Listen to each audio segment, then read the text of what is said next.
প্রিয় দর্শক শ্রোতা, দেখতে পাচ্ছেন একটা লোককে 4-5 জন ঘিরে ধরে রাখছে। তো কি জন্য ঘিরে ধরে রাখছে আজকে আমরা এই ভিডিওর মাধ্যমে জানার চেষ্টা করব। আচ্ছা, এই লোকটাকে আপনারা কেন ধরে রাখছেন?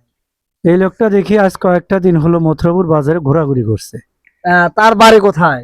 সে নিজেও বলতে পারে না তার নাম কি, কোথা থেকে আসছে, আমরা কিছুই জানি না। তাকে যদি বলা হয় যে তোমার আব্বুর নাম কি, বলে আব্বু।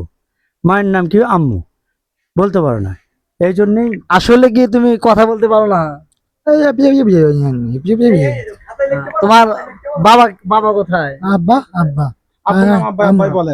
কি বলে? সবসময় আব্বুর নাম যদি বাবার নাম জিজ্ঞাসা করে বলে আব্বা, আম্মুর নাম আম্মু, এই বলে। 4টা বোন যে কথাই বলে। আচ্ছা, আশেপাশে আপনারা কেউ জানেন না? আমরা বাড়ি ওগুলা এখন জানি না। আচ্ছা, কোনোদিন তো নতুনই আইছে তাই না? নতুন আজ কয়েকটা দিন হলো আছে, এই জন্যই আপনাদের বলা। তো দর্শক দেখতে পাচ্ছেন আমাদের বাজারে সার এবং বাজারে অনেক লোকই লিখতে পারো লিখতে পারে না, লিখতে পারো না। তো এ নিয়ে লেখাপড়া পারে না, খালি মা আব্বা। তো প্রিয় দর্শক শ্রোতা, এই ভিডিওটা আপনারা ঝড়ের গতি শেয়ার করে দিবেন যাতে এনার পরিবার কেউ যাতে এনাকে চিনতে পারে। তো দর্শক, অনেকদিন হলো ঘোরাফেরা করতে যায়, কেউ না কেউ কোনো কিছু দিতে যায়, খাইতে যায়। আপনারা কি এনাকে খাওয়া দাওয়া করেছিলেন?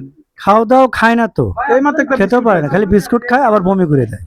বিস্কুট খায় আবার বমি করে দেয়। তো দর্শক, আপনারা ভিডিওটি দ্রুত শেয়ার করে দেন। দর্শক, আমি কি হলো?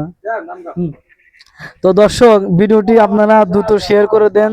তো দর্শক, আজকের মতন প্রত্যাশা করে এখানে শেষ করছি। বগুড়া নিউজ টিভি থেকে আমি রাসেল খান। ভালো থাকবেন, সুস্থ থাকবেন। আর এই অসহায় লোকের ভিডিওটি অবশ্যই শেয়ার করে দিয়ে সবার ভিতরে শেয়ার করে দিবেন এবং কমেন্টে নাম্বার দেওয়া থাকবে, ওই নাম্বারে আপনারা অবশ্যই যোগাযোগ করবেন। ঠিক আছে, ভালো থাকবেন।